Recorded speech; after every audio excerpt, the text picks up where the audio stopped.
Pessoal, a relação entre autismo, epilepsia e sono é uma relação extremamente complexa, porque é uma relação tripartite. O que significa isso? O autismo influencia o sono e influencia a epilepsia influencia os comportamentos do autismo e influencia o sono influencia o comportamento do autismo e aumenta o risco de convulsão. Então, esses três fatores, o transtorno do espectro do autismo, a epilepsia e o sono, têm uma relação muito intrincada entre si.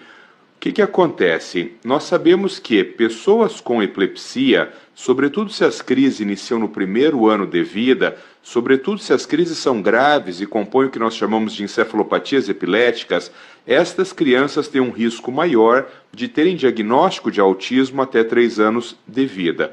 Por outro lado, crianças no transtorno do espectro do autismo, particularmente crianças no autismo nível 2, 3 de suporte, particularmente crianças autistas com comorbidade com deficiência intelectual, têm um risco muito aumentado de apresentarem crises convulsivas durante a vida.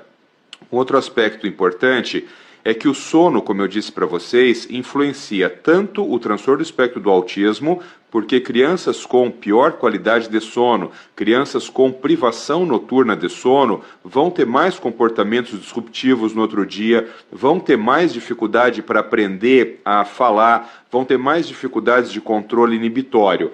E também a presença de alterações do sono aumentam o risco de convulsão. Classicamente, a privação de sono é altamente epileptogênica. Então, quando você estiver atendendo uma criança autista, é muito importante que você pergunte sobre a qualidade do sono e que você pergunte sobre comorbidade de epilepsia.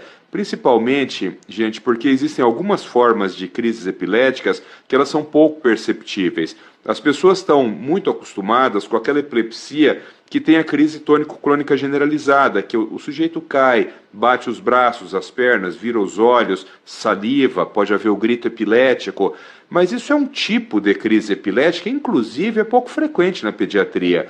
O tipo de crise mais frequente na pediatria, nesses casos de crianças com transtorno do espectro do autismo, são as epilepsias parciais complexas do lobo frontal e as crises de ausência, típicas ou atípicas. Então, é um tipo de epilepsia, é um tipo de crise que você tem que conhecer como ela acontece, a gente chama de semiologia da crise. Você tem que conhecer a semiologia da crise para que você, de fato, possa perguntar especificamente para a família se a criança apresenta ou não esse tipo de crise. Outra questão, sempre em crianças, tanto epiléticas como autistas, investigar muito sobre o sono, porque como eu disse para vocês, o sono ele é um fator determinante na ocorrência de crises e na boa evolução das crianças autistas.